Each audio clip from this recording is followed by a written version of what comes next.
లాగు ఏంటి చెప్పండి? కాపాడుకొనుము. ఏం ఏంటి చెప్పండి? కాపాడుకొనుము. ఏం కాపాడుకుంటాం చెప్పండి? చెప్పండి, మనం కాపాడుకునేది ఏంటి? మేమేం కాపాడుకోండి అంటుంది దేవుడు. ఏం కాపాడుకోరా అమ్మా? ప్రాణమును కాపాడుకుంటాం.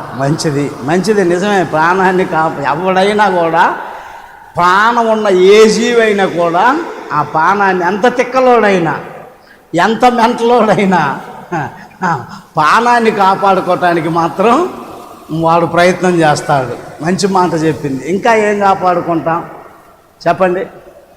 ఇంకా ఏం కాపాడుకోమా? అన్నిటిని మనం కలిగినవన్నీ కాపాడుకుంటాం. ఏం కాపాడుకుంటాం? డబ్బుంటే డబ్బుని, వెండి ఉంటే వెండిని, బంగారు ఉంటే బంగారుని, భార్యని, పిల్లలని, భర్తని, కుటుంబాన్ని, వారికి కలిగినటువంటి సమస్తమును కాపాడుకుంటాం. కాపాడుకోవాలి. అది చాలా ప్రాముఖ్యం కూడా. కాపాడుకోవాలి, పాడు చేసుకోకూడదు. నువ్వు ఒక స్థలాన్ని సంపాదించుకున్నావు అనుకో, ఆ స్థలాన్ని కాపాడుకోవాలి. ఒక ఆయన అంటున్నాడు మొన్న, ఏమంటున్నాడంటే, మా తల్లిదండ్రులు ఇచ్చింది నేనేం పాడు చేయలేదు, కానీ మా తల్లిదండ్రులు నాకు ఇచ్చింది కాక ఇంకా చాలా అదనంగా నేను సంపాదించుకున్నాను. మా తల్లిదండ్రులు నాకు ఇచ్చింది నేను కాపాడుకున్నాను. స్తోత్రం కలుగునుగాక. ఒక్కొక్కడు తల్లిదండ్రులు ఇచ్చింది కాపాడుకోలేడు, వాడు సంపాదించుకోలేడు. ఒకప్పుడు వాళ్ళ తల్లిదండ్రుల హయాంలో కానీ, వాళ్ళ పితరుల హయాంలో కానీ ఆ కుటుంబాలు ఎంతో ఒక ఉన్నతమైన స్థితిలో జీవిస్తూ ఉంటాయి. అయితే నా ప్రియమైన దేవుని బిడ్డలారా, మానవ నైజంగా ఇదంతా కాపాడుకోవటం మంచిదే, కానీ ప్రభువారు కొన్నిటిని మీరు కాపాడుకోండి అని చెబుతున్నాను. మనము ఆరాధిస్తున్న దేవుడు ఏమన్నాడంటే, మనము వీటినన్నిటిని, ఇప్పుడు నేను చెప్పిన వాటన్నిటిని కాపాడుకుంటాం. నీ కోడిని కాపాడుకుంటావు, నీ కుక్కను కాపాడుకుంటావు, నీ మేకను కాపాడుకుంటావు, నీ గేదెను కాపాడుకుంటావు. నీ కలిగిన సమస్తమును కాపాడుకో, మంచిదే, దాన్ని పాడు చేసుకోమంటలా. కానీ కాపాడుకోవాల్సినవి కొన్ని ఉన్నవి, వాటిని కాపాడుకోలేకపోతున్నాం. దేవునికి స్తోత్రము కలుగునుగాక. అందరం చెబుదామండి, హల్లెలూయా, హల్లెలూయా. ప్రభు ఏం చెబుతున్నాడంటే, నీ హృదయమును కాపాడుకోమంటున్నాడు. మొదటిగా దేన్ని కాపాడుకోవాలి? హృదయాన్ని కాపాడుకోవాలి. హృదయం ఏంటంటే మోసకరమైంది. హృదయం నిన్ను మోసగించిద్ది. హృదయం నిన్ను పక్కదారి పట్టిస్తుంది. ప్రేమనో ఇంకొకటనో మరొకటనో. హృదయం నిన్ను త్రాగుబోతుగా చేయొచ్చు, జోదగాడిగా చేయొచ్చు, ఏదైనా చేయొచ్చు. హృదయం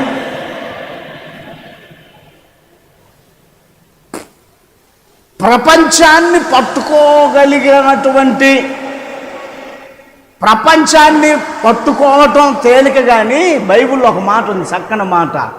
హృదయాన్ని పట్టుకోవటం ఏమంటారు? నా హృదయం హానికరమే, నా హృదయం నా చేతుల్లో లేదు, నేను ఇచ్చేసానంట. అమ్మో, అది చాలా ప్రమాదకరం. హృదయము నీ జీవితాన్ని పతనం చేసిద్ది. అందుకనే ప్రభు అంటున్నాడు, నీ హృదయాన్ని కాపాడుకోమంటున్నాడు. స్తోత్రము కలుగునుగాక. యవనస్తులే కానివ్వండి, యవన స్త్రీలు, యవన పురుషులే కానివ్వండి, హృదయం అనే దాన్ని చాలా జాగ్రత్తగా కాపాడుకోవాలి. నీ ఆస్తులను కాపాడుకో, నీ కలిగిన సమస్తమును కాపాడుకో, మంచిదే. కానీ కాపాడుకోవాల్సినటువంటి హృదయంలో క్రీస్తు అనబడినటువంటి ఆయన ఉంటే కాపాడబడుతుంది. సామెతల గ్రంథము చూడండి, 4వ అధ్యాయము.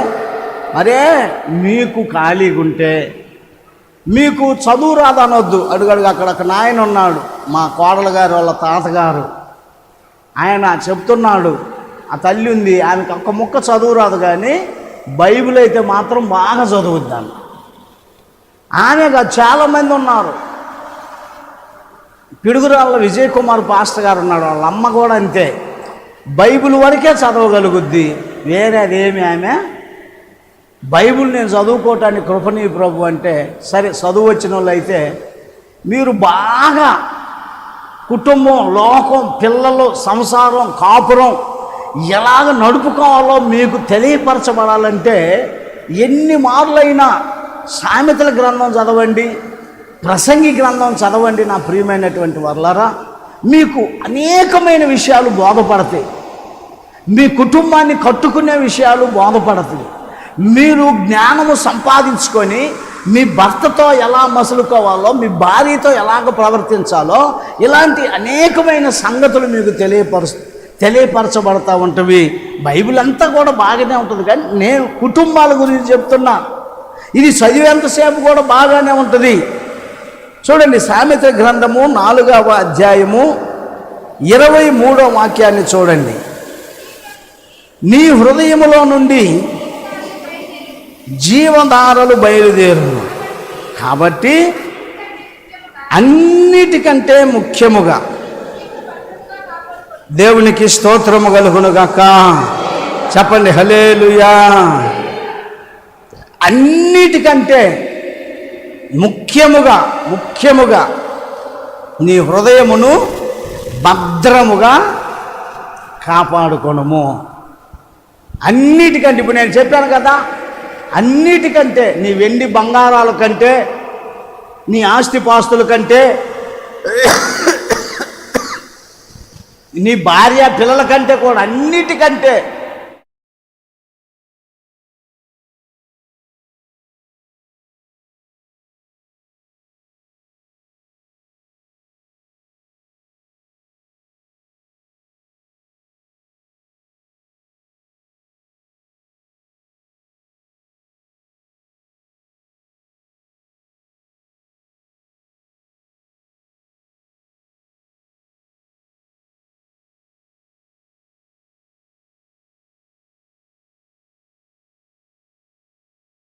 అండి, నేను నమ్మి మోసపోయాను. నమ్మటానికి, ఒకరినొకరు నమ్మటానికి మూల కారణం ఏమిటంట? హృదయమే. నా ప్రియమైన దేవుని బిడ్డ, హృదయమే. యేసుక్రీస్తు నమ్మటానికి ఏమంటున్నాడు? మీరు మారు మనసు అంటే నీ హృదయ ఆలోచనలు మార్చుకోనండి. దేవునికి స్తోత్రము కలుగునుగాక. చెప్పండి గట్టిగా హల్లెలూయా. హృదయము, నా ప్రియమైన దేవుని బిడ్డ, అన్నిటికంటే ముఖ్యముగా మీరు మీ హృదయాన్ని కాపాడుకోండి. మీ హృదయము కాపాడబడితే, నా ప్రియమైనటువంటి వాళ్ళు, ఆ హృదయం కాపాడబడాలంటే ఆ హృదయంలో ప్రభు అయిన యేసుక్రీస్తు వారు నివసించాలి. స్తోత్రము కలుగునుగాక. చెప్పండి హల్లెలూయా. నీ హృదయ అంతరంగములో ఆయన నివాసము చేయాలి. అప్పుడు నీవు ఆయనకి భయపడతావు. యాకోబు గారు రాసిన పత్రిక చూడండి, 1వ అధ్యాయము 26, 27 వాక్యాలను చూడండి. యాకోబు గారు రాసిన పత్రిక 1వ అధ్యాయము 26, 27 వాక్యాలు. ఎవడైనను నోటికి కళ్ళెము పెట్టుకొనక తన హృదయమును మోసపరుచుకొనుచు భక్తి గలవాడనని అనుకొనిన ఎడల వాని భక్తి వ్యర్థమే. అక్కడ ఎవడైనను చూడండి, ఒక్కొక్కడికి నోటికి కళ్ళెం ఉండదండి. నోటికి ఏ మాట వస్తే ఆ మాట ఎలాగొస్తుంది? ఆ మాట ఎక్కడి నుండి వస్తుంది? హృదయం అయితే ఏదైతే అనుకుంటుందో అది నోటి నుండి వస్తుంది. చక్కగా మాట్లాడుతున్నాడు. ఎవడైనను నోటికి కళ్ళెము పెట్టుకొనక తన హృదయమును మోసపరుచుకొనుచు మోసపరుచుకుంటున్నాడంట. నీ హృదయాన్ని మోసపరుచుకోవటం అంటే నిన్ను నీవు మోసపరుచుకోవటమే, నీ కుటుంబాన్ని మోసపరుచుకోవటమే, నీ పిల్లలను మోసపరుచుకోవటమే, నీ భర్తను నీ భార్యను మోసపరుచుకోవటమే.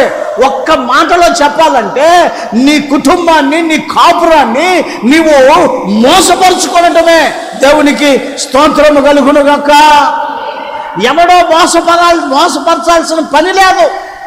ఆయన అంటాడు, నేను మోసపోయాను పాస్టర్ గారు, నేను నమ్మాను, చాలా మోసపోయాను అంటున్నా. చాలా జ్ఞానవంతుడే, గుణవంతుడే, మంచి చదువు, పెద్ద ఉద్యోగం కలిగినటువంటి వ్యక్తే. నేను అంటాను, హృదయానికి చదువుకి హృదయానికి నీకున్నటువంటి జ్ఞానానికి సంబంధం లేదు నా ప్రియమైన దేవుని బిడ్డ. చెబుతున్నాను కదా, హృదయం ఎలాంటిదంటే మోసకరమైనది. ఊరికి నేను నమ్మించింది. అక్కడక్కడ వింటాం కదా, ఆయన నమ్మి మోసపోయాను, ఈమెను నమ్మి నేను మోసపోయాను, నా స్నేహితుడిని నమ్మి మోసపోయాను. ఇదిగో మోసపోయేవాడుంటే, నమ్మేవాడుంటే, నమ్మించేవాళ్ళు అనేక మంది ఉంటారు లోకంలో. స్తోత్రము కలుగునుగాక. హల్లెలూయా. అసలు కథ అడ్డం తిరిగితే ఏమంటాడు తెలుసా? అసలు నిన్ను ఎవడు నమ్మమన్నాడే, నేను నమ్మమన్నాను, నిన్ను ఎందుకు నమ్మావు నువ్వు ఆయన అడ్డం తిరుగుతాడు. ఇక్కడ దేవుని వాక్యం ఏమంటున్నదంటే, ఎవడైనా నువ్వు నోటికి కళ్ళెము పెట్టుకొనక తన హృదయమును మోసపరుచుకొనుచు భక్తి గలవాడిని అనుకొనిన ఎడల వాని భక్తి వ్యర్థమే. ఎందుకు భక్తి అనవసరం? అజ్ఞానంగా నీవు జీవిస్తే, నీ నోటిని నువ్వే అదుపు చేసుకోలేకపోతే ప్రయోజనం లేదు కదా. 27వ వాక్యములో ఉంటుంది, తండ్రి అయిన దేవుని ఎదుట పవిత్రమును నిష్కలంకమునైన భక్తి ఏదనగా దిక్కులేని పిల్లలను విధవరాండ్లను వారి ఇబ్బందిలో పరామర్శించుటయు, అదుగండి ఇహలోక మాలిన్యము తనకంటకుండా తన్ను తాను కాపాడుకొనుటయునే. హల్లెలూయా చెప్పండి, హల్లెలూయా. ఏమిటి? నువ్వు దాన ధర్మాలు చేయటం మంచిదే, నువ్వు భక్తిగా ఉండటం మంచిదే. ఇహలోక మాలిన్యం అంటకూడదు నీకు. అంటే ఈ లోక సంబంధమైనటువంటివి నీవు అంటుకుంటే అల్లరి పాలవుతావు, అవమానాల పాలవుతావు, అప్పుల పాలవుతావు, ఆత్మహత్యల పాలవుతావు, కుటుంబాన్ని నష్టపోతావు, సంఘంలో, సమాజంలో, సొసైటీలో తలెత్తుకొని తిరగలేని స్థితిలో ఉంటావు. కనుక దేవుని వాక్యం చెబుతా ఉన్నది, నా ప్రియమైన దేవుని బిడ్డలారా, నీ హృదయాన్ని నీ ఆధీనములో ఉంచుకోవటానికి గల మూల కారణం నీ హృదయములో నేను ప్రకటించేటువంటి ప్రభు అయిన యేసుక్రీస్తు వారు నివసించునుగాక. చెప్పండి హల్లెలూయా, చెప్పండి హల్లెలూయా. కనుక కాపాడుకో, నీ పరువును కాపాడుకో, నీ ఇంటిని కాపాడుకో, నీ ఉద్యోగాన్ని కాపాడుకో, నీ వ్యాపారాన్ని కాపాడుకో, నీ భార్యను, నీ పిల్లలను, నీకున్నటువంటి ఆస్తిని, ఐశ్వర్యమును, సమస్తమును కాపాడుకో. ప్రభు కూడా అదే చెబుతున్నాడు, పాడు చేసుకోమంటలా. కానీ వాటన్నిటికంటే కూడా ముఖ్యముగా దేన్ని కాపాడుకోవాలి? హృదయమును కాపాడుకోవాలి. దేవునికి స్తోత్రము కలుగునుగాక. చెప్పండి హల్లెలూయా, చెప్పండి హల్లెలూయా. రెండవదిగా నా ప్రియమైన దేవుని బిడ్డ, దేనిని మనం కాపాడుకోవాలంటే ఉపదేశమును కాపాడుకోవాలి. దేన్ని? ఉపదేశము. ఉపదేశం అంటే అనుభవశాలులు చెప్పేది, పెద్దలు చెప్పేది. ఉపదేశం అంటే అనుభవపూర్వకముగా చెబుతారు, మన పితరులు చెబుతారు, పెద్దలు చెబుతారు. రాత్రి అమ్మాయి చెప్పిందిగా, కొంతమంది పెద్దలు చెబితే ఏమంటారంట, పోక ముసలాడు నువ్వు పక్కన కూర్చో, నువ్వు అన్నిట్లో దూరతావా, పక్కకు బా. అతని అనుభవాన్ని ఆలకించాలనే ఆలోచన రాదు. పెద్దలు అన్నారు, సామెత ఏమన్నదంట, పెద్ద తలకాయ లేకపోతే ఎద్దు తలకాయ అయినా పెట్టుకోవాలంట. అనుభవాల మీద చెప్పే ఉపదేశాలు ఉంటాయి. నీ సంసారం కట్టబడాలన్నా, నీ కుటుంబంలో నెమ్మది, శాంతి, సమాధానంగా ఉండాలన్నా ఒక మంచి ఉపదేశం. ముదురాంటీలు ఉంటారు, వాళ్ళ ఉపదేశాలు వద్దు. కొంతమంది మాటలు కాపురాలు కూల్చేయిగా ఉంటాయి.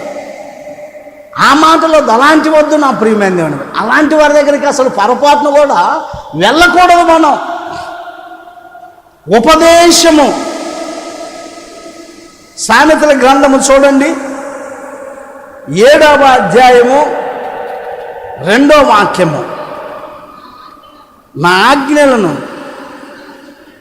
నీవు మనసులో ఉంచుకొనిన ఎడల నీ కనుపాప వలె నా ఉపదేశమును కాపాడిన ఎడల. దేవునికి స్తోత్రము కలుగునుగాక. చెప్పండి గట్టిగా హల్లెలూయా. చూడండి నా ప్రియమైనటువంటి దేవుని బిడ్డలారా, నా ఉపదేశమును ఏమన్నాడు? నా ఆజ్ఞలను నీవు మనసున ఉంచుకొనిన ఎడల నీ కనుపాప వలె నా ఉపదేశమును కాపాడిన ఎడల నీవు బ్రతుకుదువు. దేవునికి స్తోత్రము కలుగునుగాక. నీవు బ్రతుకుతావు. అంటే అంటే వాటిని మనం జాగ్రత్తగా వినకపోతే, అంటే వినకపోతే బ్రతుకుతామా బ్రతకమా? బ్రతకవు అని అర్థం. నీవు బ్రతకాలంటే నా ప్రియమైన దేవుని బిడ్డ, ఆయన ఉపదేశం, ఆయన ఆజ్ఞలను మనసులో ఉంచుకోవాలి. కంటి పాప వలె ఆయన ఉపదేశమును కాపాడుకుంటే మనము బ్రతుకుతామంట. దేవునికి స్తోత్రము కలుగునుగాక. నీ వ్రేళ్లకు వాటిని కట్టుకోమంటున్నాడు. ఏటిని? ఉపదేశమును. నా ప్రియమైన దేవుని బిడ్డ, ఉపదేశమును నీ వేళ్లకు కట్టుకోమంటున్నాడు. నీ హృదయమును పలక మీద వాటిని వ్రాసికొనుము. జ్ఞానముతో నీవు నాకు అక్కవనియు, తెలివితో నీవు నాకు చెలికత్తెవనియు చెప్పుము. అవి నీవు జార స్త్రీ వద్దకు పోకుండాను, ఇచ్చకములాడు పరస్త్రీకి లోబడకుండాను నిన్ను కాపాడును. దేవునికి స్తోత్రము కలుగునుగాక.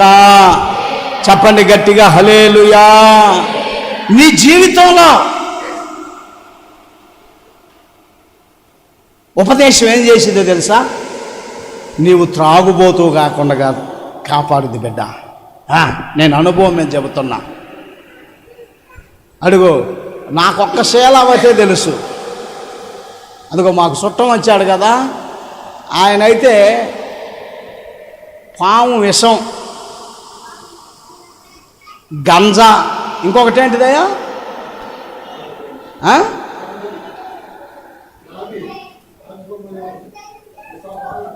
విషం కూడా అన్నీ కలుపుకొని,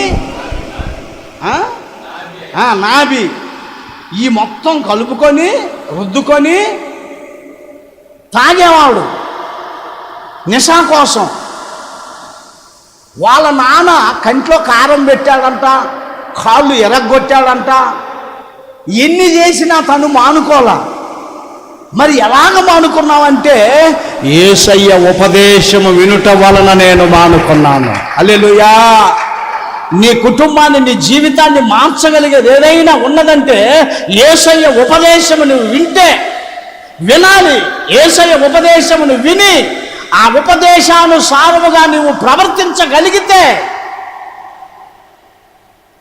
నేనన్నా, నీవు శీలావతి గంజాయి తాగితే నేను శీలావతి గంజాయి తాగాను లేవయా అన్న. కానీ మరి ఆయన యశం, నావి మొత్తం 3 కలుపుకొని తాగేవాడు. వాళ్ళ అన్న పెద్ద గజి తాగబోతున్నాడు, వాళ్ళ అయ్య పెద్ద గజి అందరూ గంజాయి బ్యాచే. నేను గంజా బ్యాచే, నా అన్న గంజా బ్యాచే, నా బాబాయ్ గంజా బ్యాచే, మా అయ్య తాగుబోతు.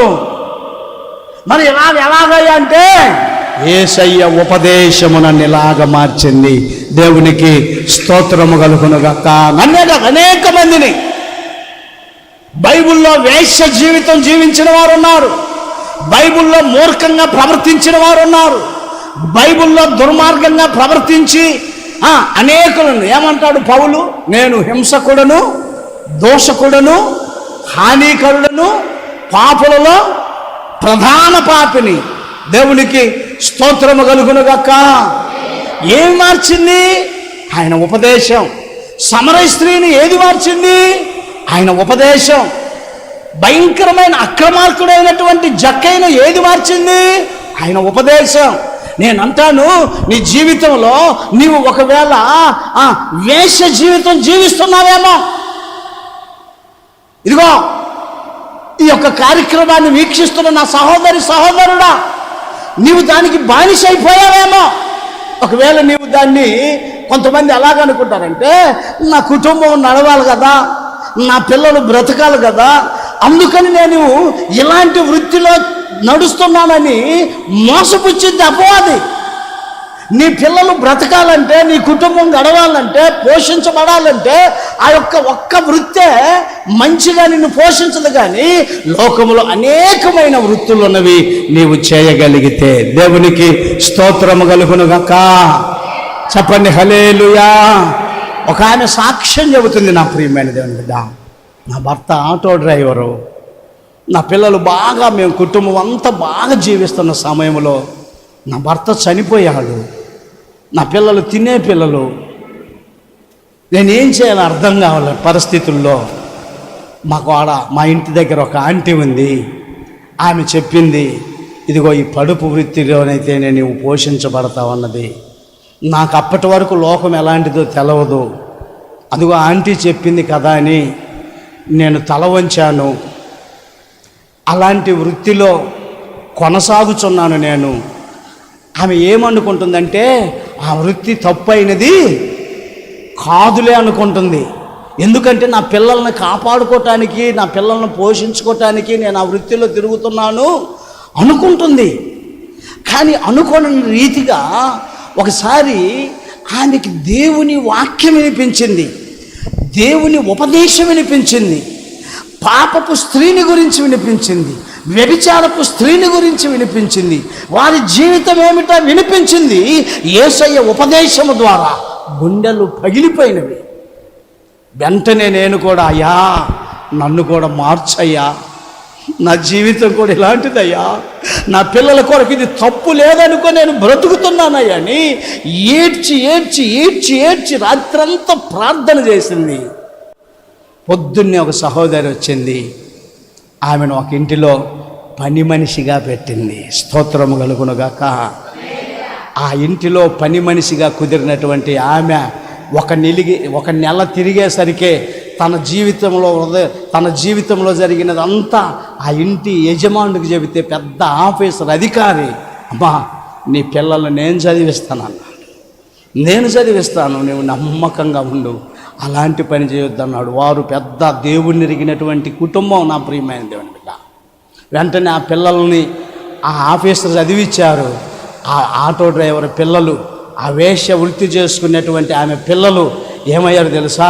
ఒకడేమైనా పెద్ద సబ్ ఇన్స్పెక్టర్ అయ్యాడు, ఇంకొకడేమైనా ఇంజనీరుగా అయ్యాడు. నా ప్రియమైనటువంటి దేవుని బిడ్డ, నేను అంటాను, యేసయ్య ఉపదేశమునకు లోబడండి, మీ జీవితాలు మార్చబడతవి.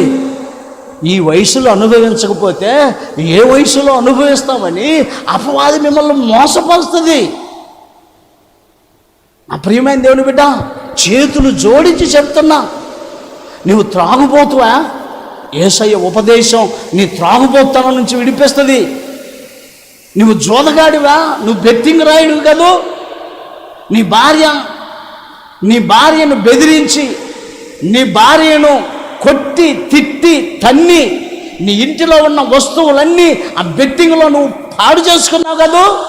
చేతులు జోడించి నమస్కరించి నేను చెప్పుచున్న మాట ఏమిటంటే, యేసయ్య ఉపదేశమును విను, నీ చరిత్ర నా యేసయ్య మార్చివేస్తాడు. దేవునికి స్తోత్రము కలుగునుగాక. చెప్పండి హల్లెలూయా, చెప్పండి గట్టిగా హల్లెలూయా. మొదటి అధ్యాయము చూడండి, మొదటి అధ్యాయము 7వ వాక్యమును చూడండి. యెహోవా యందు భయభక్తులు కలిగి ఉండుట తెలివికి మూలము, మూర్ఖులు జ్ఞానమును ఉపదేశమును తిరస్కరించుదురు. దేవునికి స్తోత్రము కలుగునుగాక. ఆ పైన ముందు 5వ వాక్యంలో చూస్తే, జ్ఞానము గలవాడు విని పాండిత్యము వృద్ధి చేసుకొనును, వివేకము గలవాడు ఆలకించి నీతి సూత్రములను సంపాదించుకుంటాడంట. ఏమండి, వింటున్నారా? జ్ఞానము, ఉపదేశము సంపాదించుకోండి. నీ కుటుంబం కట్టబడుతుంది, నీ పిల్లలు ఆశీర్వదించబడతారు. జ్ఞానము, ఉపదేశము విని పాండిత్యము వృద్ధి చేసుకొనుము, వివేకము గలవాడు ఆలకిస్తాడు. నా ప్రియమైన దేవుని బిడ్డ, ఒక మనిషి చెప్పుచున్న మాట మంచిదా చెడ్డదా ఆలకిస్తాడు. హల్లెలూయా. నేను భీమవరం వెళ్ళాను, 2 రోజులున్నా. వాళ్ళ కుమారుడు ఉన్నాడు జస్వంత్ అని, పిల్లోడికి 21, 22 వచ్చి ఉంటాయి అనుకుంటా, లేకపోతే 18, 19 ఉంటాయేమో. ఆ పిల్లోడు ఎంతో భక్తి కలిగిన వాడిగా ఉన్నాడు, రక్షించబడ్డాడు, బాప్తిసం పొందాడు. ఆస్ట్రేలియాకి వీసా కొరకు ప్రయత్నం చేశాడు, రిజెక్ట్ అయింది. తర్వాత ఐర్లాండ్ కొరకు ప్రయత్నం చేశాడు, రిజెక్ట్ అయింది. మరలా ఐర్లాండ్ కొరకు ప్రయత్నం చేశాడు, రిజెక్ట్ అయింది. నేను చెప్పాను, రిజెక్ట్ అయ్యే కొద్ది నీవు అధికముగా ప్రభువులో ఉండమన్నాను. హల్లెలూయా. ఎంత జ్ఞానవంతుడంటే ఆ పిల్లోడు. వాళ్ళ నాన్న గుడివాడలో ఉన్నాడు డ్యూటీలో, తనతో పాటు ఇంకొక స్టాఫ్ సెలవులో ఉండటం వల్ల అతను రావటానికి కుదరలా. నేను భీమవరంలో వాళ్ళ ఇంట్లో ఉన్నాను. నన్ను ఎంతగా చూసుకుంటాడంటే ఆ పిల్లోడు, చిన్నవాడే, పిల్లలకు కొనుక్కొచ్చినట్లుగా నాకు స్వీట్లు, హాట్లు అవి కొనుక్కు రావటం, కొసరి వడ్డించటం, తనకు వచ్చినటువంటి డౌట్లు. పాస్టర్ గారండి, మీరు ఎన్ని రోజులు ఉపవాసం ఉన్నారు? నేనయ్యా ఒక్క 4 రోజులే ఉన్నా. నేను పాస్టర్ అమ్మ 7 రోజులు ఉందామని ప్రారంభించాం. నేను 4 రోజులుండి ఇక నేను ఉండలేకపోయా తిరిగే పని మీద. అది ఎప్పుడంటే మందిరం ప్రతిష్ఠించేటప్పుడు. పాస్టర్ అమ్మ వరకు 7 రోజులు ఉందయ్యా. ఎలా ఉన్నారు పాస్టర్ గారు? మీరు రొట్టె ఎలా తయారు చేస్తారు? రొట్టె ఎవరు తయారు చేయొచ్చు? విని పాండిత్యమును వృద్ధి చేసుకోవాలి. ఆలకించేవాడు నీతిమంతుడవుతాడు, ఆజ్ఞను పాటిస్తాడు. రాత్రి 12ంటికి పడుకున్నాడు, 5:30కి లేచి చూస్తే పెద్ద మోకాలు లేచి ప్రార్థన మీద ఉన్నాడు ఆ యవ్వనస్తుడు. చప్పట్లు కొట్టండి నా ప్రియమైన. నేను ఎందుకు ఈ మాటలు చెబుతున్నానంటే, మీ పిల్లలను ఆ దిశగా ప్రయాణింపచేయండి. మీ పిల్లలు ఆ దిశగా ప్రయాణింపచేయాలంటే మనము ముందు ఆ దిశగా ప్రయాణించాలి. రాత్రి చెప్పింది కదా కుమార్తె, తల్లిదండ్రులు పిల్లల ముందు తిట్టుకుంటే పిల్లలు కూడా తిట్టుకుంటారు. పిల్లల ముందు ఒక్క మాట మాట్లాడుకోకూడదు. నువ్వు అట్టా, నేను ఇట్టా, నీ జాతి అట్టే, నీ భవిష్యం అటువంటిది అనుకున్నావే, ఇట్లాంటి అన్నీ లేకి మాటలన్నీ మాట్లాడుకుంటారు. పిల్లల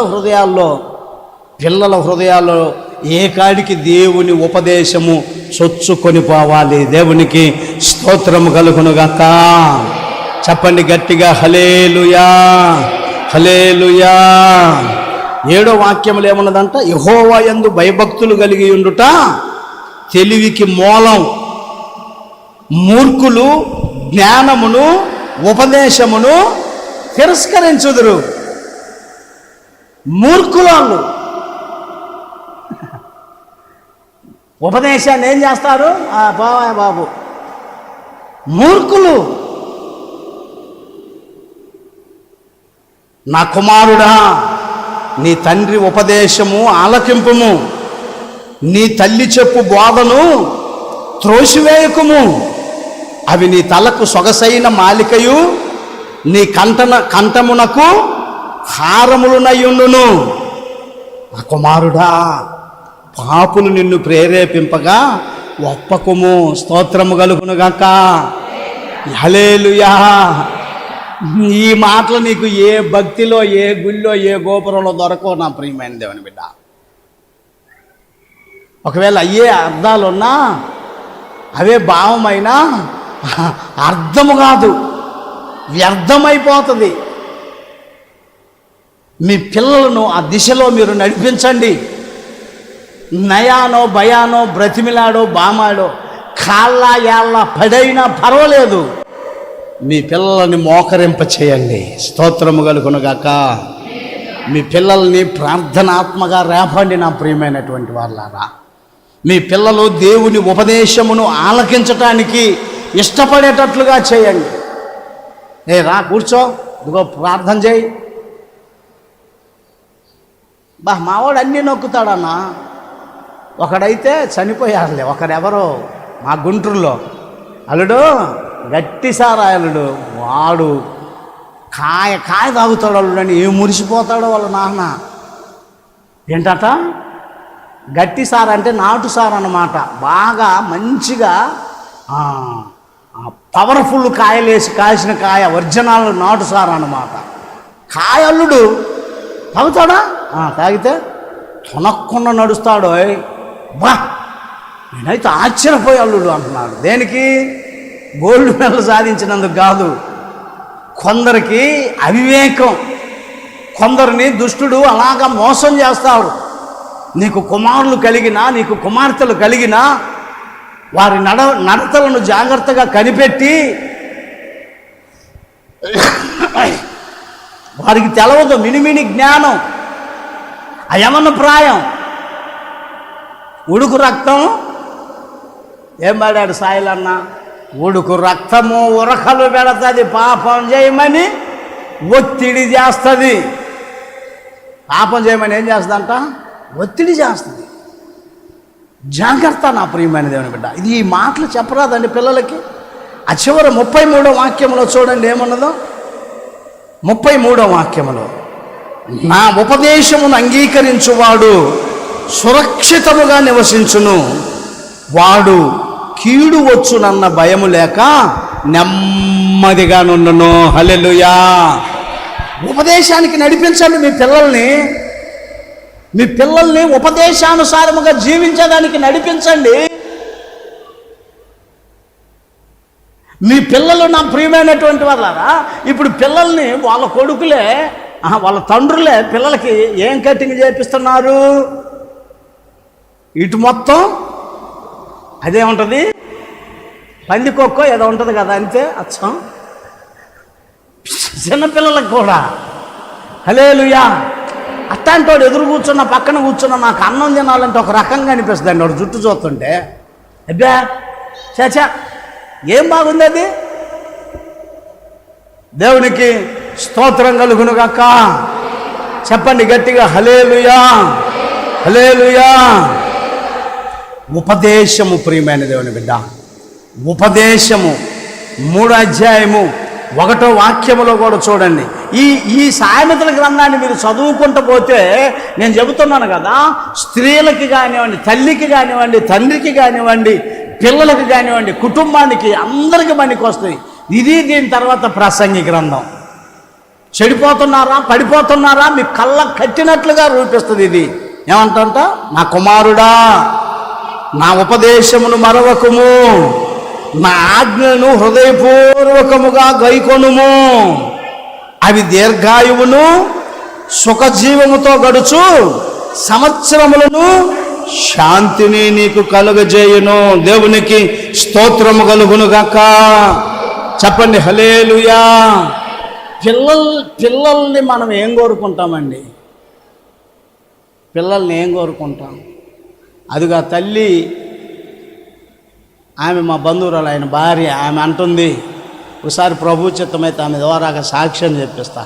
ఇక అప్పుడప్పుడు వస్తూ ఉంటారు లేని వాళ్ళు. జనగాంలో ఉంటారు, తెలంగాణలో. జనగాం నుంచి ఆయన టీవీఎస్ వేసుకొని వచ్చాడు, వాళ్ళ భార్యను ఎక్కించుకొని. ఇంత దూరం ఎట్లా వచ్చాయంటే నేను విశాఖపట్నం కూడా పోయాను అయ్యగారు అన్న. నా ప్రతి మాటకి ఆయన చెప్పే జవాబుకి నాకు మాట రావట్లా. జనగాం నుంచి ఇక్కడికి రావటమే ఆశ్చర్యం అనుకుంటే విశాఖపట్నం వెళ్ళాడంట. హల్లెలూయా. అది వాళ్ళ కుమారుడు అమ్మా ఈ కడుపులో చిన్న పాస్థితి లాంటిది ఉంటే ఆ టవల్ తీసుకొని తట్టుకోలేక ఒత్తుకున్నాడంట. అది పగిలిపోయి అదంతా పేగులు గమ్ముకుంటే మరణాపాయంలో ఉన్నప్పుడు హాస్పిటల్కి వెళ్తే డాక్టర్ గారు అన్నాడంట, ఇక ఇతను బ్రతకటం కష్టం, ఇతడు చనిపోతాడు, ఆపరేషన్ చేసినా చెప్పలేమని. ఆ తల్లి ఒక్కడే అప్పటికే బిడ్డను కోల్పోయామయ్యా, ఈ కుమారుడు కూడా పోతే అయ్యా అని ఆయన చెబుతున్నాడు. కొంగు పట్టుకొని ఏడ్చి తండ్రిని అడిగి కన్నీరు మున్నీరైతే ఆ కుమారుణ్ణి తండ్రి బ్రతికించాడు. హల్లెలూయా. ఇప్పుడు మరి ప్రభు కాడ తిరుగుతున్నాడమ్మంటే అదేనయ్యా 2 వారాల నుంచి రావట్లేదయ్యా, నాకు ఒకటే బాధగా ఉంది. ఎన్ని వారాల నుంచి? 2 వారాల నుంచి రాకపోతేనే ఆమెకు బాధగా ఉందంట. కుమారుడు ఎందుకు రావట్లేదమ్మా, ఏమన్నా తప్పిపోయాడంటే చేసే అదేమి లేదయ్యా, వ్యాపారానికనో ఏదో ప్రయాణం ఉందనో పోతా ఉన్నాడు, నా గుండె తరక్కపోతుందయ్యా. ప్రతి తల్లిలో ఆ తపన ఉండాలి, ప్రతి తండ్రిలో ఆ తపన ఉండాలి, ఆ పిల్లలను పట్టుకొని వచ్చే తపన ఉండాలి, ఆ పిల్లలకి దేవుని ఉపదేశాన్ని వినిపించే ఆ తపన ఉండాలి. నేను చెబుతున్నాను కదా, ఏ బెత్తెము ఏ యొక్క బెదిరింపు నీ పిల్లల్ని కానీ నిన్ను కానీ నన్ను కానీ మార్చదు. కానీ మార్చేది ఏదైనా ఉన్నదంటే 2 అంచులు గల ఖడ్గమైన దేవుని వాక్యము, దేవుని ఉపదేశమే మార్చగలదు. నా ప్రియమైన దేవుని బిడ్డ, దేవునికి స్తోత్రము కలుగును గాక. హల్లెలూయా. నువ్వెంత ఉరిమి చూడు, అదేంటి అట్ల కాడ కాల్చి వాతలు పెట్టు, ఏది మార్చలేదు. దేవుని ఉపదేశము నీ జీవితాన్ని మారుస్తుంది. కనుక అన్నిటికంటే ముఖ్యముగా నీ హృదయమును కాపాడుకో, రెండవదిగా దేవుని ఉపదేశమును కాపాడుకో, భద్రపరుచుకో, దాన్ని నెమరు వేసుకో. స్తోత్రం కలుగును గాక. చెప్పండి హల్లెలూయా, చెప్పండి హల్లెలూయా. మూడవదిగా నా ప్రియమైనటువంటి దేవుని బిడ్డ, కాస్త ముందే ప్రభు చిత్తం అయితే ముగించుకుందాం. ఇప్పుడు అదేదో ఆ విగ్రహం చేస్తారు, గందరగోళంగా ఉంటుంది కనుక. మూడవదిగా దేనిని కాపాడుకోవాలంటే నీవు విశ్వాసాన్ని కాపాడుకోవాలి. విశ్వాసాన్ని కాపాడుకోవాలి. ఎప్పటి వరకు కాపాడుకోవాలి? నీవు ఈ లోకములో బ్రతికున్నంత వరకు, ఆయన రాకడ వరకు, నీ పోకడ వరకు దేన్నైనా కాపాడుకోపోగాక విశ్వాసాన్ని మాత్రము పొరపాటు కూడా చాలామంది వదిలేసుకున్నారు కదా. మన కాలనీలోని మన సహవాసంలో వాళ్ళ విశ్వాసాన్ని వదిలేసుకున్నారు కదా. ఆ పొరపాటును కూడా చేయొద్దు. దుష్టుడు నీవు విశ్వాసాన్ని విడిచిపెట్టే వరకు నిన్ను వెంటాడుతానే ఉంటాడు. నీకేదో ఒక నష్టమో లేకపోతే ఏదో ఒక ఇబ్బందో కలగజేస్తూనే ఉంటాడు. నేను అన్న ఆ పిల్లోడికి 2 సార్లు రిజెక్ట్ అయింది, 6 లక్షల రూపాయలు ఖర్చు అయింది. 3 సార్లు ఆస్ట్రేలియా రిజెక్ట్ అయింది, ఐర్లాండ్ 2 సార్లు రిజెక్ట్ అయింది. వడ్డీకి తీసుకొచ్చి 6 లక్షలు పెట్టాడు వాళ్ళ తండ్రికి చెప్పాను, బాధపడమాకండి సార్ అన్న. లేదు పాస్టర్ గారు, ఆ కొత్తలో బాధపడ్డాను కానీ ఇప్పుడు బాధపడలేదు. అయ్యా నువ్వు బాధపడవద్దు, ఏదో నువ్వు గొప్ప అధికారి అవుదాం అనుకున్నావేమో ఆ దేశం వెళ్ళి, ఒకవేళ ఇక్కడే నీ నుండి ఒక గొప్ప దైవజనుడిగా ప్రభు చేస్తాడేమో. దైవజనుడు అయితే నీవు లెక్కించలేనన్ని దేశాలు నా ప్రభు తిప్పుతాడేమో. హల్లెలూయా. చెప్పండి గట్టిగా హల్లెలూయా. అవును పాస్టర్ గారు, నాకేం బాధ లేదులే పాస్టర్ గారు. ఆ పిల్లోడు ఇప్పుడు చదువుకున్న కాలేజీలోనే లెక్చరర్గా చేస్తున్నాడు. చిన్నవాడే 20,000 ఇస్తున్నాడు అతను చదువుకున్న కాలేజీలోనే లెక్చరర్గా చేస్తుంటే. ఆమె అన్నదంట, ఎంటెక్ చెయ్యి, మేము ఫ్రీ సీట్ ఇస్తామన్నదంట. అంత టాలెంట్ పర్సన్. నేను అన్నాను, ఎక్కడికో దూరదేశం వెళ్ళి ఏదో సంపాదించాలనే దానికంటే ఇక్కడ ఉండటం మంచిది కదంటే తల్లి అంటుంది, అవునండి నేను కూడా అదే మొత్తుకుంటున్నానండి, వాడే నేను వెళ్ళాలి అంటున్నాడు. నేను అంటాను, నీవు దేవుని ఉపదేశంలో ఉంటే, నీవు దేవుని దృష్టిలో ఉంటే ఏ విదేశాలు వెళ్ళాల్సిన పని లేదు. కానీ నువ్వు ఎక్కడున్నావో అక్కడే నా దేవుడు నిన్ను ఒక ఉన్నతమైన స్థితికి నడిపించగలిగిన సమర్థుడు, శక్తిమంతుడు. దేవునికి స్తోత్రము కలుగునుగాక. చెప్పండి హల్లెలూయా. విశ్వాసాన్ని కాపాడుకో. ఎన్నిసార్లు పడినా నా ప్రభు నన్ను లేచి నిలబెడతాడే. సాతానుగా అపవాదిగా నువ్వు ఎన్నిసార్లు పడగొట్టినా, ఎన్నిసార్లు నన్ను బాధ పెట్టినా, ఎన్నిసార్లు నన్ను ఇబ్బంది పెట్టినా నేను ఓడిపోనయ్యా, నీవు నాతో ఉండగా నేను కృంగిపోనయ్యా. ఏంది? నా పక్షానుండగా. ఏంటంట? పడిన చోటనే బిడ్డ. విశ్వాసంతో, నమ్మకంతో ప్రార్థన విడవద్దు బిడ్డ.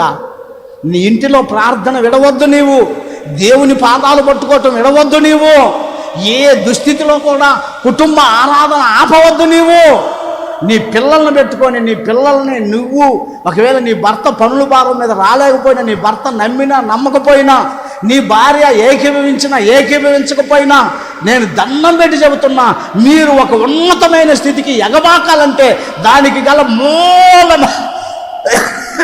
మూలమైన సీక్రెట్ ఏమిటంటే ప్రార్థన. ప్రార్థన ప్రార్థన ముమ్మారు చెబుతున్నా, ప్రార్థనే. నా తెలివి, నా జ్ఞానం, నా సంపాదన, నేను ఆహా ఓహో అనుకుంటున్నావేమో, ఇవేమి పని చేయవు ప్రియమైన దేవుని బిడ్డ. దేవునికి స్తోత్రము కలుగునుగాక. చెప్పండి హల్లెలూయా. చెప్పండి హల్లెలూయా. ఒక గుండు పిన్నులు తెలుసుగా, గుండు సూదులు అంటారే. గుండు సూదులు ఫ్యాక్టరీలో ఒక సహోదరుడు నమ్మకంగా పనిచేస్తాడంట, ఉద్యోగం. అయితే ఆ ఉద్యోగస్తుడు అన్నాడంట ఆ ఫ్యాక్టరీ యజమానితో, అయ్యా నువ్వెంత పనైనా చేయించుకోండి, సోమవారం నుంచి శనివారం వరకు ఎంత పనైనా చేస్తానయ్యా, నేను ఏమి ఇసుక్కోను కొనుక్కోను, ఆదివారం మాత్రం నాకు సెలవు వేయండి అయ్యా, నేను నా ప్రభు సన్నిధిలో గడపాలని యజమానుని కోరుకుంటే యజమానుడు ఓకే అన్నాడంట.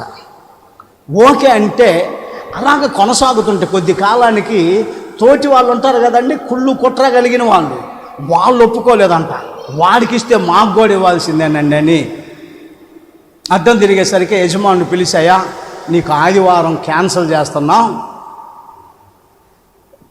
నువ్వు ఆదివారం కూడా రావాల్సిందే డ్యూటీకి అన్నారంట. సారీ సార్, నేను మాత్రం ఆదివారం రాలేను అన్నాడంట. అట్లయితే మానేసేయి అన్నారంట. సరే మానేస్తానండి. మానేసి ఇంటికాడ ఉంటున్నాడు. ఒకరోజు స్నానం చేసి షర్ట్ వేసుకున్నాడు. ఆ షర్టుకి 2 గుండీలు పోయినాయి. ఆ గుండీలు పోతే ఆ గుండీల స్థానంలో ఈ గుండు సూదులు పెట్టుకున్నాడు. ఈ గుండు సూదులు పెట్టుకొని పొరపాటున ఆ చెయ్యి అటు ఇటు మసులుతున్న సమయంలో ఈ గుండు సూది చేతికి గుచ్చుకొని రక్తం గారిందంట. వెంటనే చాలా బాధపడి పడుకొని ఆలోచన చేస్తే ఒక ఆలోచన వచ్చిందంట. ఈ గుండు సూది ఇలాగ కాకుండా గుండు సూదిని వేరే దానికి ఉపయోగించి ఇలాంటి వాటికి ఉపయోగించటానికి పిన్నీస్ తయారు చేస్తే ఎలాగుంటుందని తలంపు వచ్చిందంట. వెంటనే ఆ పిన్నీసు యొక్క ఆ మోడలు, ఆ పిన్నీసు యొక్క రూపురేఖలు తయారు చేసి ఏదైతే మానేశాడో ఫ్యాక్టరీ, అదే ఫ్యాక్టరీకి వెళ్ళి ఆ నమూనా చూపించాడంట. సార్ ఇదిగో ఈ పిన్నీసులు, గుండు సూది కంటే కూడా ఈ పిన్నీసులు ఇంకా చాలామందికి చాలా విధాలుగా ఉందా. ఇప్పటికి పిన్నీసులు వాడుతున్నారా? మేము వాడమండి పిన్నీసులు అంటారా? దాన్ని మించింది ఎవరికి వల్ల కాదు. ప్రతి వాడికి పిన్నీసు అవసరమే. నీకు ట్రైన్లో గిన్నెలో మొత్తం అమ్ముతారు. నమూనా చూసి ఆశ్చర్యపోయాడంట ఆ ఫ్యాక్టరీ వాడు. ఈ నమూనా నాకు కావాలి, నీకు ఎంత కావాలో చెప్పంటే కొన్ని కోట్ల రూపాయలకు ఆ నమూనాని ఆ ఫ్యాక్టరీ వాడికి అమ్ముకున్నాడంట. అప్పట్లో లక్షల రూపాయలు. దేవునికి స్తోత్రం కలుగును గాక.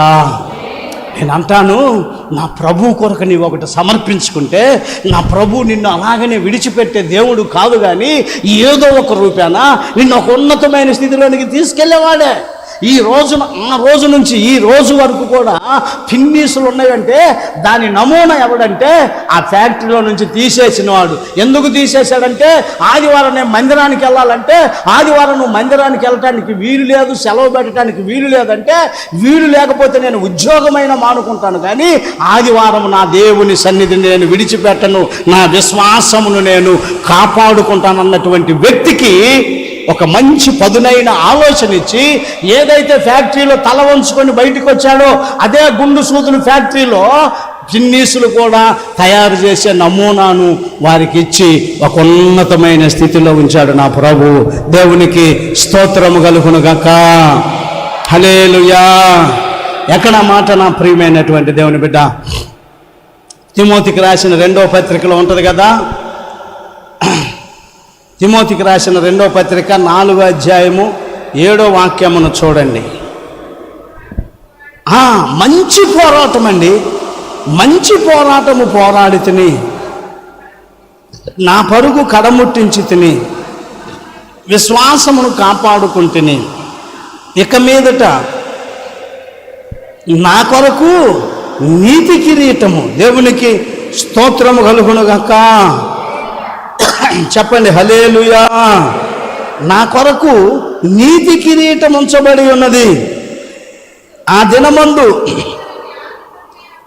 నీతి గల న్యాయాధిపతి అయిన ప్రభు అది నాకు మాత్రమే కాకుండా తన ప్రత్యక్షతను అపేక్షించు వారికి అందరికీ అనుగ్రహించును. స్తోత్రము కలుగునుగాక. చెప్పండి అందరు హల్లెలూయా. బిగ్గరగా చెప్పండి హల్లెలూయా, హల్లెలూయా.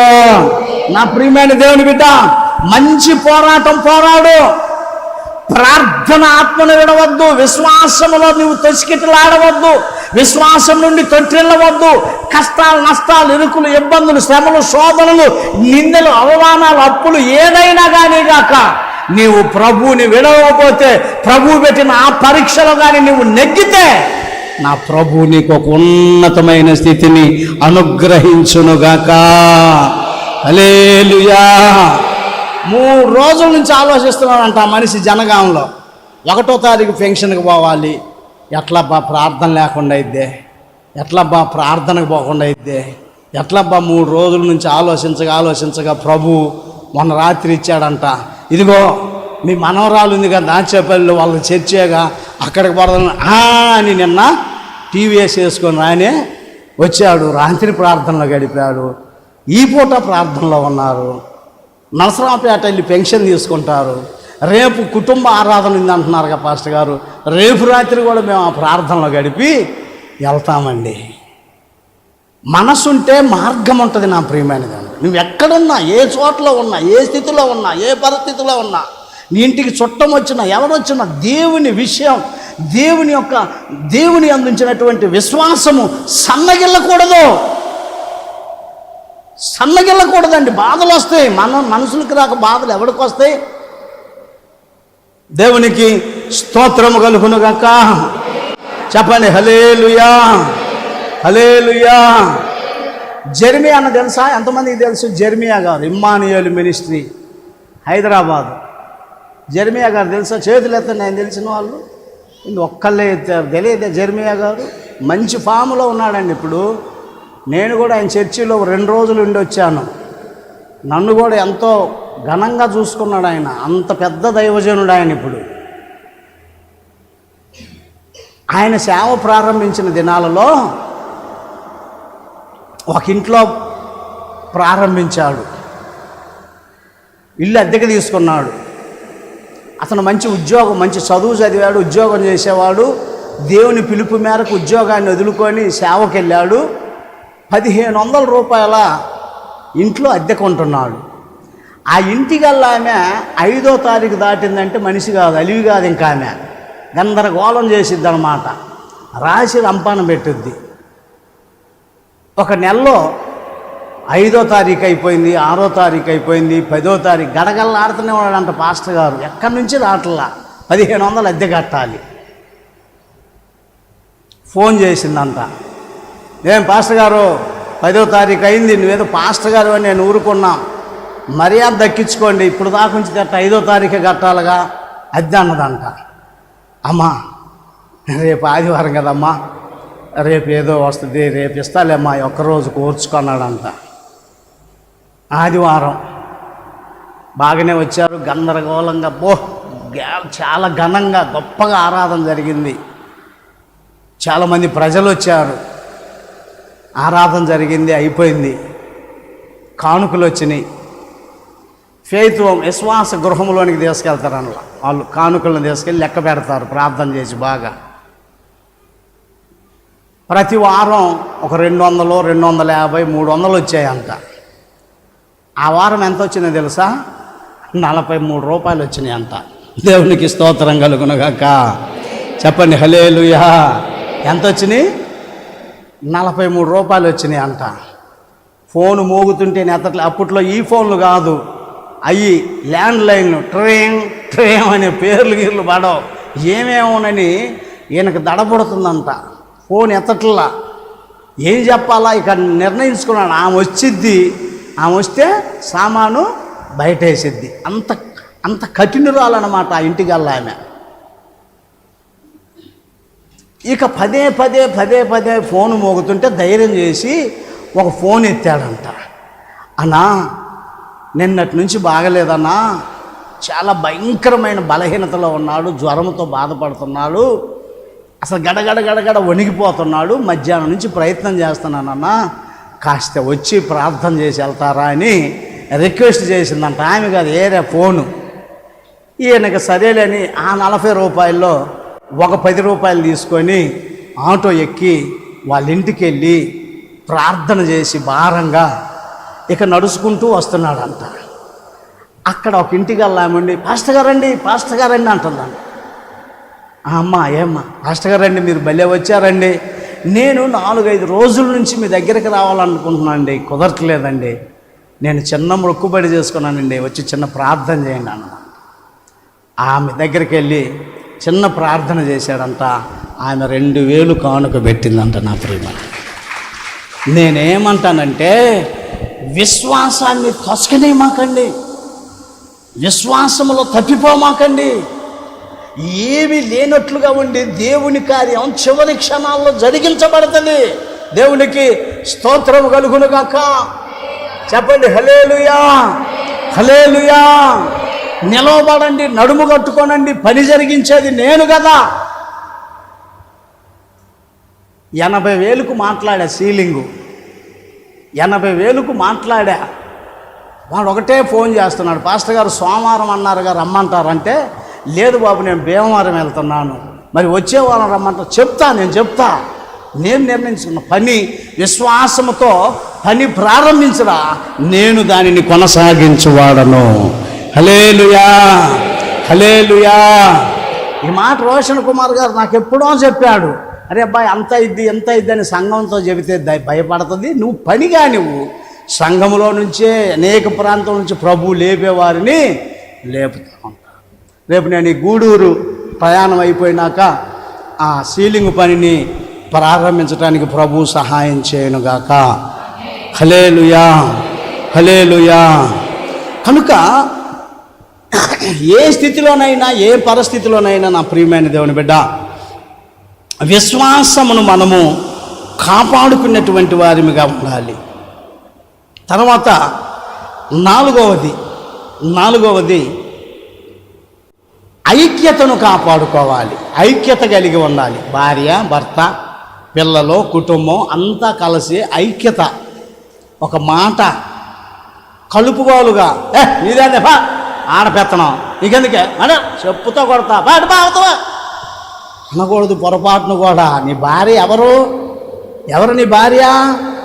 నీ పాలి భాగస్వాములు, పార్ట్నర్. కలిసి చర్చించుకోవాలి బిడ్డ. అసలు మూల కారణం ఆమె. కుటుంబం అంతగా నడవటానికి, నువ్వు సంఘంలో, సమాజంలో, సొసైటీలో అంతగా నిలవటానికి నీ వెనకాత ఉండి నిన్ను నడిపించే నీ భార్యే. నిన్న ఉదయం, మొన్న రాత్రి హఠాత్తు వర్షం పడింది కదా, అన్నీ కొట్టకొచ్చి చర్చి ముందు ఎంత ఎత్తున నీళ్ళన్నీ నిలవబడి మట్టి అంతా పేరుకొని పోయింది, బురదంతా. నేను ఆ రాత్రి చూసి రేపు పొద్దున్నే శుభ్రం చేద్దాంలే అనుకొని పడుకున్నా. నేను లేచి ప్రార్థనలో ఉన్నా.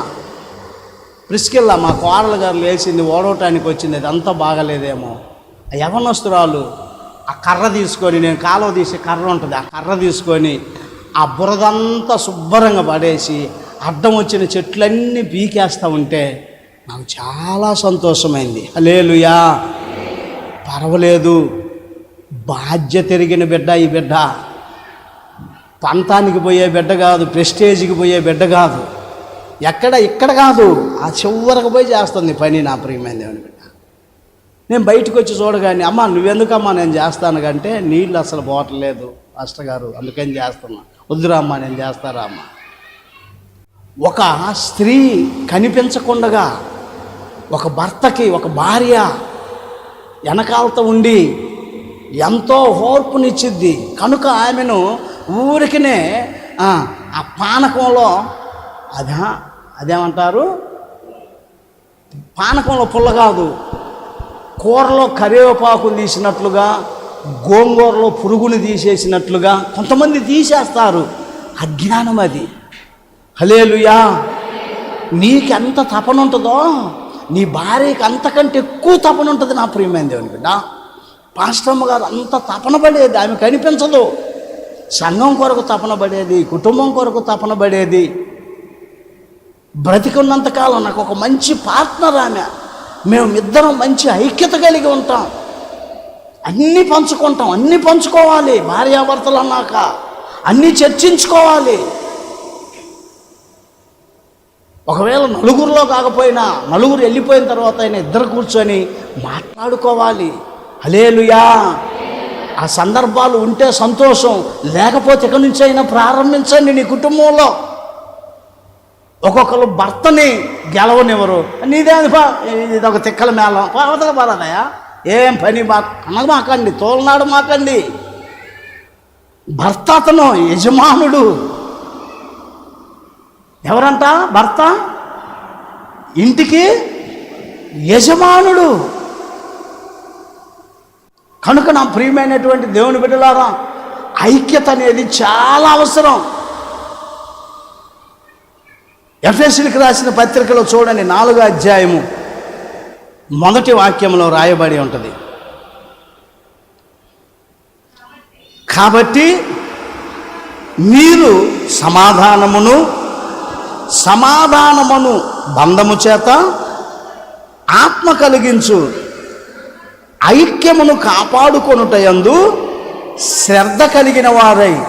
చూడండి, ప్రేమతో ఒకరినొకడు సహించుచు, మీరు పిలువబడిన పిలుపుకు తగినట్లుగా దీర్ఘశాంతముతో కూడిన సంపూర్ణ వినయముతోనూ సాత్వికముతోనూ నడుచుకొనవలనని ప్రభువును బట్టి ఖైదీనైన నేను మిమ్మును బతిమిలాడుకొనుచున్నాను. స్తోత్రము కలుగునుగాక.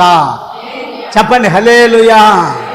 బ్రతిమిలాడుకొనుచున్నాను. పిలువబడ్డాడు, నిన్ను ఆయనకు భార్యగా పిలువబడ్డావు, ఆయనకు నువ్వు భర్తగా పిలువబడ్డావు, వాళ్ళకు పిల్లలుగా నువ్వు పిలువబడి జన్మించావు. పిల్లలే కానీ, భార్య కానీ, భర్తే కానీ, తల్లే కానీ, తండ్రే కానీ ఆ ఐక్యతలోనికి రావాలి కుటుంబంలో. స్తోత్రము కలుగునుగాక. అది మంచి అయినా చెడ్డైనా ఇద్దరు మాట్లాడుకోవాలి, ఒప్పింపజేసుకోవాలి.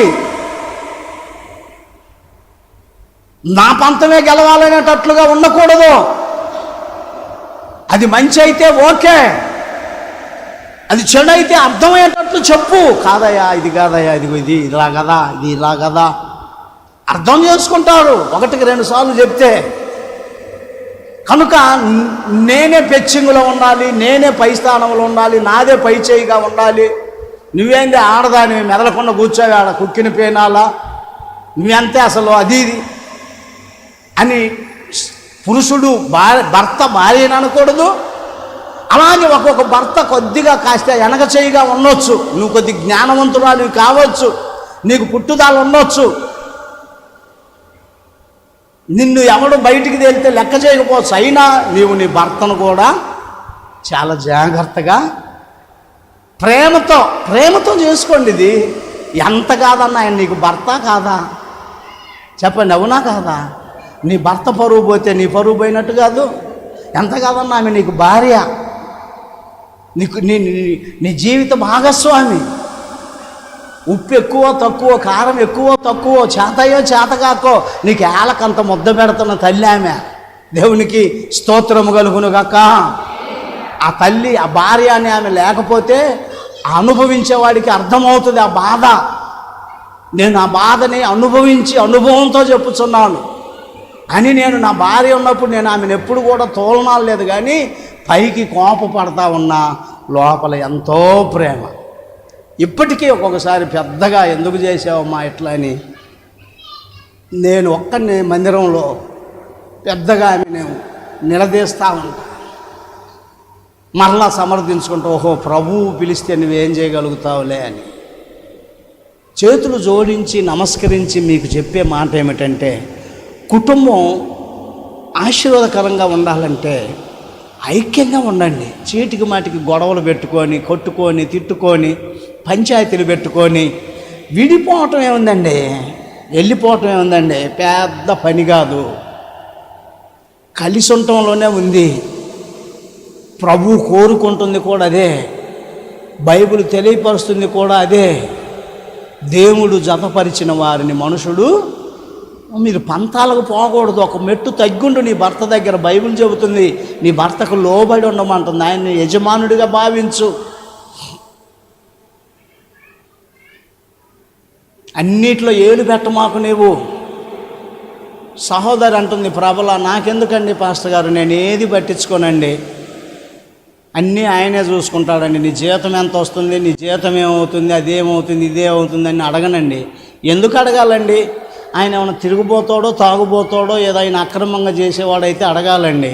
నాకెందుకండి, నేను ఇంట్లో నా పని వరకు నేను చేసుకుంటాను. అది మంచిది రమ్మ, అది జ్ఞానము కలిగిన పిల్ల లక్షణం రమ్మ అన్న. అడగనండి, నాకేం పని అండి,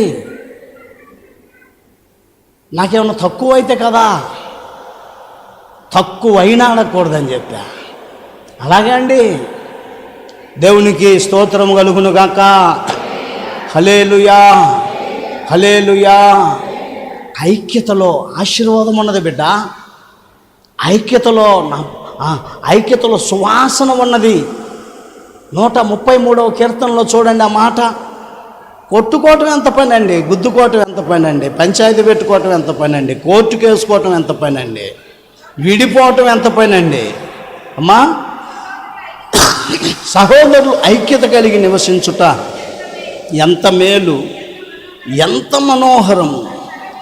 అది తల మీద పోయబడి అహరోను గడ్డము మీదుగా కారి అతని అంగీల అంచు వరకు దిగజారిన పరిమళ తైలము వలె నుండును. సియోను కొండల మీదికి దిగివచ్చు హెర్మోను మంచు వలె నుండును. ఆశీర్వాదమును శాశ్వత జీవమును అచ్చట నుండవలెనని యెహోవా సెలవిచ్చి ఉన్నాడు. స్తోత్రము కలుగునుగాక. ఏంటంత ఐక్యత కలిగి సహోదరులు, ఒక సంఘంలో వాళ్ళంతా ఐక్యత కలిగి, ఒక సహవాసం కలిగిన వారు ఐక్యత కలిగి, ఒక పేటలో వాళ్ళంతా ఐక్యత కలిగి, ఒక వీధిలో వాళ్ళంతా ఐక్యత కలిగి. ఐకమత్యమే మహాబలం. ఐక్యత నా ప్రియమైన దేవుని బిడ్డ. అలాగనే కుటుంబంలో ఐక్యత, కాపురంలో ఐక్యత. మీకేం కుస్తీలు పోటీ అవసరం లేదు, ఎంచుకోవద్దు. చేసి నేను గతి లేనివాడి కాడికి వచ్చాను, మా బతుకేంది అనుకున్నా, మా స్టేటస్ నో. నీ బతుకు ఏదైనా, నీ స్టేటస్ ఏదైనా ప్రభు ఏర్పాటును బట్టి నువ్వు అతనికి భారీగా వచ్చావు కనుక అతని స్థితిగతులను నువ్వు పొరపాటును కూడా ఎంచకూడదు ఎప్పటికీ. అర్థమవుతుందండి? పొరపాటును కూడా. ఒకవేళ నువ్వు ఉన్నతమైన స్థితిలో ఉంటే ఉండవచ్చు. మేమా పుట్టి బుద్ధిరికి నాకు కట్టెలు పోయి ఎరగం. మేమా నేను పుట్టకముందు నుంచి కరెంట్ ఉంది. మేమా? కారం మెతుకులేంటో మాకు తెలవదు. ఇట్లాంటి మాటలు వద్దు నా ప్రియమైన దేవుని బిడ్డ. నీ మెట్టినింటికి వచ్చినప్పుడు అక్కడ ఏదైతే అదే నా పరిస్థితి లేయా అంటే అది ఎంతో ఆశీర్వాదము. దేవునికి స్తోత్రము కలుగునుగాక. చెప్పండి హల్లెలూయా, చెప్పండి హల్లెలూయా. కాపాడుకొనుము. ఒకటి, నీ హృదయమును అన్నిటికంటే ముఖ్యముగా నీ హృదయమును కాపాడుకో. రెండు, నీకు చెప్పే ఉపదేశమును, దేవుని ఉపదేశమును నీవు కాపాడుకో. మూడు, విశ్వాసమును కాపాడుకో. నాలుగు, ఐక్యతను నీవు కాపాడుకో నా ప్రియమైన దేవుని బిడ్డ. ఆరవది, పవిత్రతను కాపాడు. ఐదవది పవిత్రతను కాపాడుకో. పవిత్రత కలిగి ఉండు, పరిశుద్ధత కలిగి ఉండు. ఎక్కడ కూడా ఇందాక చదువుకున్నాం కదా, ఈ లోక మాలిన్యము అంతకుండగా నీవు జీవించు. అంత కావాలంటే దేవుని నీ హృదయంలో ఉంచుకోవాలి, క్రీస్తుని ఉపదేశాన్ని నీవు అంగీకరించాలి. తర్వాత ఇహలోక మాలిన్యం అంతకుండగా జీవించాలంటే విశ్వాసాన్ని కాపాడుకోవాలి, ఐక్యతలో నడవాలి. తిమోతికి రాసిన మొదటి పత్రిక 5:22 చూడండి. తిమోతికి రాసిన మొదటి పత్రిక 5:22 చివరిదిగా అమ్మా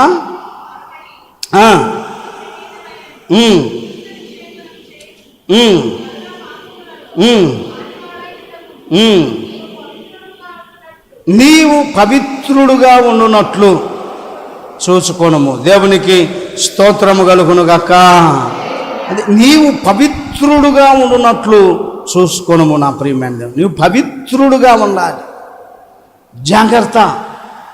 పవిత్రత ఏమంటుందో తెలుసా? పవిత్రత రావాలంటే దుష్టుడి ఆలోచన చొప్పున నడవక, పాపుల మార్గమున నిలవక, అపహాసకులు కూర్చుండు చోట కూర్చుండక, దివారాత్రములు యెహోవా ధర్మశాస్త్రమునందు ఆనందించుచు దానిని ధ్యానించువాడు ధన్యుడు. నీటి కాలువల యోరను నాటబడినదై ఆకువాడక తన కాలమందు ఫలమిచ్చు చెట్టు వలె ఉంటాడు. అతడు చేసినదంతయు సఫలమగును, విఫలము కాదు. పవిత్రత. దానియేలు అంటున్నాడు, ఇదిగో అరే బాబు, ఇది రాజుల భోజనం అంటే, ఇదిగో ఈ రాజుల భోజనమును తిని మా దేహములను మేము అపవిత్రపరుచుకొనలేము. స్తోత్రము కలుగునుగాక. యోసేపుతో అంటున్నది ఆమె, ఫరో భార్య, ఇదిగో ఇక్కడ నీవు నేను తప్ప ఎవ్వరు లేరు, రా నాతో శయనించు అంటున్నది. ఆయన అంటున్నాడు, అమ్మా ఇంత ఘోరమైన దుష్కార్యమునకు నేను ఎలాగ ఒడిగట్టగలను? పవిత్రత నా ప్రియమైన దేవుని బిడ్డ. పరిశుద్ధత. నీవు ఎక్కడ ఉన్నా ఏమి చేసినా నిన్ను నీవు పరిశుద్ధంగా పవిత్రంగా ఉంచుకోవాలి. నోటి ద్వారా, నడక ద్వారా, పడక ద్వారా, మాట ద్వారా, చూపు ద్వారా, ఆలోచనల ద్వారా, తలంపుల ద్వారా నీ పవిత్రతను నీవు పొరపాటును కూడా కోల్పోకూడదు. మనుషులు మాంసంలో ఉన్న కోరికలు, ఆలోచనలు వస్తాయి, వాటిని అన్నిటిని చంపుకొని క్షమించు ప్రభు అని ఆ ఆలోచనలన్నిటినీ కాల్చివేయాలి. దేవునికి స్తోత్రము కలుగునుగాక. చెప్పండి హల్లెలూయా, చెప్పండి హల్లెలూయా. కనుక నా ప్రియమైనటువంటి వారలారా, నీ భర్తను కాపాడుకో, నీ పిల్లలను కాపాడుకో, నీ భార్యను కాపాడుకో, నీ పొలం ఉంటే పొలాన్ని కాపాడుకో, నీకు వెండి ఉంటే వెండిని కాపాడుకో, బంగారును కాపాడుకో, నీకున్న డబ్బుల్ని కాపాడుకో, నీ ఇంటి స్థలాన్ని, నీ ఇంటిని, నీ ఉద్యోగాన్ని, నీ వ్యాపారాన్ని, నీ చేతి పనులు, నీ కూలి పనులు అన్నిటిని కాపాడుకో. వాటిని కాపాడుకున్నట్టు కంటే కూడా ముఖ్యముగా ప్రభు చెబుతున్నాడు, ఒకటి నీ హృదయాన్ని కాపాడుకో, రెండు ఉపదేశమును కాపాడుకో, మూడు విశ్వాసమును కాపాడుకో, నాలుగు ఐక్యతను కాపాడుకో, ఐదు పవిత్రతను కాపాడుకోమంటున్నాడు. ఇట్టి మాటలు మన హృదయంలో భద్రపరచబడి ఇట్టి క్రియలు మనము జరిగిస్తూ జీవించుదుముగాక. హల్లెలూయా. రేపు రాత్రి దయచేసి రండి. పలహారం ఎంతగానో తీసుకొస్తుంటే మరి చాలా మిగిలిపోతూ ఉంది. రేపు రాత్రి కుటుంబ వాగ్దాన సందేశ కూడిక. నేను ఒకటి చెప్పేదా, ఆ నెలంతా నీ కుటుంబం కాపుదల కొరకే కదా ప్రార్థన పెడుతుంది. వచ్చి నీవు మోకరించి చిన్న ప్రార్థన చేసుకున్న, అదే కదా విశ్వాసం. చిన్న ప్రార్థన చేసుకున్న నీ కుటుంబానికి నీకు ఆశీర్వాదకరం కదా నా ప్రియమైన దేవుని బిడ్డ. మరి రేపు రాత్రికి రండి. అంత 9:30, 10 లోపే ముగించబడుతుంది కదా. మనకి ఏ ఆటంకం లేకుండా ఉండబడుతుంది కదా. అది ఒక ప్రాముఖ్యమైన కూడికని గుర్తించి కుటుంబంతో కలిసి రండి. పాస్టర్ గారు అంతగా చెప్పాలేమ్మా, నేను పోయి వస్తా, మీరు జాగ్రత్తగా బండుకొని తలుపేసుకొని అనకుండా కుటుంబం అంతా వచ్చి దేవుని సన్నిధిలో గడపటం ఎంతైనా కుటుంబానికి నిజంగా సేవకునిగా చెబుతున్నాను, అది ఆశీర్వాదం అండి. నెలంతా కాపుదల కొరకు, నీ భర్త నీ పిల్లలు నీవు కాపాడబడటం కొరకు ఆ నెలంతా నీ ప్రయాణాలు, నీ ప్రయత్నాలు, నీ ఉద్యోగాలు, నీ ఆలోచనలు ఏవో ఉంటాయి కదా, కోరికలు, అవన్నీ నెరవేర్చబడటం కొరకు ప్రభువు సహాయము చేయునుగాక. ఆమేన్. మోకరించండి, ప్రార్థన చేసుకుందామండి. యేసు రక్షించును, యేసు స్వస్థపరచును, యేసు మాట్లాడును పరిచర్యలు దాచేపల్లి వారు నిర్వహించు వాగ్దాన సందేశ కూడిక. వాగ్దాన సందేశ కూడిక ప్రతి నెల 1వ తేదీ రాత్రి 7 గంటలకు. స్థలం యేసు మాట్లాడును ప్రార్థన మందిరం, అంజనాపురం, దాచేపల్లి. వాక్యోపదేశకులు పాస్టర్ అబ్రహం గారు, దాచేపల్లి. కుటుంబ సమేతంగా పాలుపంపులు పొంది దైవ దీవెనలు పొందుకునండి. మీ ప్రార్థన విన్నపాలకు సంప్రదించవలసిన మా చిరునామా యేసు మాట్లాడును ప్రార్థన మందిరం, అంజనాపురం, దాచేపల్లి. మా ఫోన్ నంబర్ 8112298663. యేసు రక్షించును, యేసు స్వస్థపరచును, యేసు మాట్లాడును పరిచర్యలు దాచేపల్లి వారు నిర్వహించు వాగ్దాన సందేశ కూడిక. వాగ్దాన సందేశ కూడిక ప్రతి నెల 1వ తేదీ రాత్రి 7 గంటలకు. స్థలం యేసు మాట్లాడును